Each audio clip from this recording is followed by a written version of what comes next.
আমরা মানুষ, তাই আমরা অপর একজন মানুষের সাথে আমাদের আচরণ কেমন হবে তা নিশ্চয় আমাদের কোমল আচরণ হওয়া উচিত।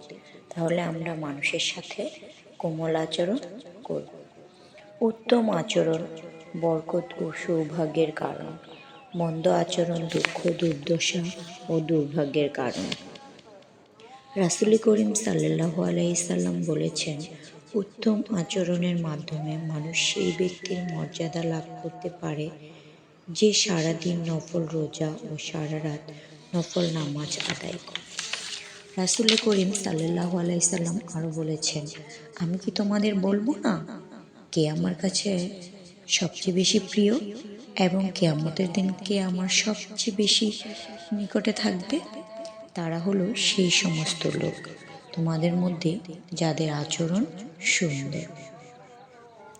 আল্লাহ তাআলা কোরআনে কারিমে বলেছেন, সূরা কালামের 4 নম্বর আয়াত, তুমি অবশ্যই মহান চরিত্রের অধিকারী। আল্লাহর রহমতে তুমি তাদের জন্য কোমল হৃদয় হয়েছ। পক্ষান্তরে তুমি যারা রূঢ় ও কঠিন হৃদয় হতে, তাহলে তারা তোমার কাছ থেকে বিচ্ছিন্ন হয়ে যেত। এটা সূরা আলে ইমরানের 159 নম্বর আয়াত।